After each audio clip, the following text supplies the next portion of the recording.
Fear. What is it, and why do we have it? Fear is the uneasy feeling that we are all aware of, telling us of some danger. It's unsettling and encourages action. Along with a host of biological factors, fear directly contributes to our fight-or-flight response, the need to either run away or to fight against a perceived danger. In our daily lives, we not only encounter pressing fears, like a cockroach scurrying across the floor, but longer, sustained fears, like a zombie apocalypse. In either case, fear stimulates a response. Fight against the zombies, or prepare your zombie shelter. Jump away from the cockroach, or step on it. But oftentimes, we fear something that isn't even there. We may fear some movement on the ground because it could be a cockroach. And what are the odds of a zombie apocalypse? Slim. But that doesn't stop the fear. The errors can be broken into two categories, Type 1 and Type 2 errors. Type 1 errors are that potentially irrational fear, or fearing something that simply isn't there. A Type 2 error is just the opposite, not fearing something that actually is there. Imagine you are walking through the jungle. You come to a small river where you must cross in order to continue your journey. It's muddy in that river, and you cannot see clearly into it. The jungle itself is teeming with life, but you haven't come across any real danger yet. How do you cross that small river? Do you take the time and precaution to jump over the river or find another way around it? Or do you march right through the river? It's only a foot deep or so, and not very wide. If you chose to jump over the river, maybe it was because you thought there were snakes swarming in that murky water, when, in reality, there were no snakes to speak of. If that's the case, you've committed a Type 1 error. A Type 2 error-prone person would march right through that river, without a thought of the snakes. Of course, the odds of getting a snake bite during that crossing are pretty slim. But what if there actually was a snake? In that case, the first person, the Type 1 error-prone person, would have gotten through safe and sound, while the Type 2 error-prone person would be bitten. Natural selection selects more often the first, fearful person, who is safely across the river.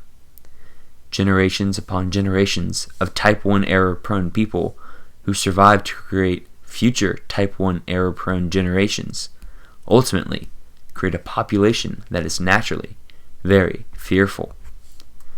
But even the fear of snakes in a murky river in the jungle is not too irrational.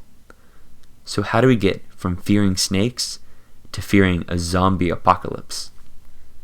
Once someone has built up a Type 1 error to an extreme degree, a phobia is formed. Those oversized fears can stem from a variety of factors. Not the least of them is the influence of society and its culture. Interestingly, in just a matter of a few years, a society's culture can dictate a swing in its citizens' fears and phobias. One such example of this bizarre reality is the phobia of quicksand. Ask most Generation Xers what they feel the most as a child. Quicksand is likely to be an answer. One simple reasoning behind this phenomena is found in the appearance of quicksand in movies and pop culture at the time.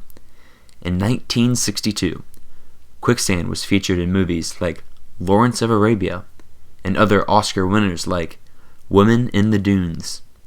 In fact, a whopping 3%, or 1 in 35, of all movies made featured quicksand, truly a massive number. Simultaneously, the war in Vietnam was popularly being called a war of quicksand, or similarly, a quagmire. Cornell astronomers proposed that the lunar surface was comprised of powdery sand which might behave like quicksand.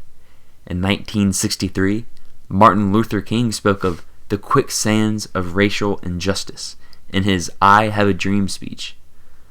So the genesis of such a phobia in the 60s is easy to construct. Whether or not the fear was real, it was certainly perceived, and a great type 1 error was formed. But how did that phobia fall? Today, children are virtually unafraid of quicksand. The fear of zombies is much more prevalent. In the media, quicksand is hardly ever used, and is almost always zany. Sandboxes, once ubiquitous across the nation, fell in the 90s as concerns of dangerous debris and disease degraded their demand. Consequently, young children didn't have access as readily to the amounts of sand created in the imagination of quicksand. And perhaps most crucially, shows such as Mythbusters and science journals such as Nature, along with the easy access of information through the internet, revealed that drowning in quicksand is essentially impossible. A once gripping type 1 error was relegated to instead a trivial concern. Now, let us focus on a problematic type 2 error that has cost many lives. Up until the very end of the 19th century, many people were unaware of the dangers of smoking. As we know, a type 2 error is one in which somebody does not fear something that actually is there. In this case, people did not suspect cigarettes of having carcinogenic properties. People did not limit their use of tobacco, and therefore, many died from lung cancer. The very real dangers of smoking were not observed, although they really were there.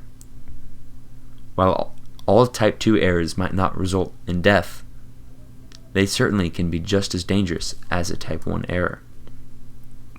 In the TOK curriculum, the principles that comprise type 1 errors and type 2 errors are not only relevant to fear, but to mathematics, sense perception, and the sciences. Professionals who fail to recognize a relationship between two factors in an experiment may be missing out on a crucial discovery that, in and of itself, is a classic type 2 error. A pedestrian who fails to look at traffic before crossing the street, assuming that street is safe, commits, once again, a type 2 error. A mathematician who declares a new formula or proof is correct when, in fact, it is incorrect, does a disservice to his mathematical community and commits a type 1 error. The TOK student will come across numerous cases of both type 1 and type 2 errors through their investigations of real-life situations, in both their daily lives and in academic study. The application of these errors in the student's work will aid substantially with critical thinking and analysis of real-life situations.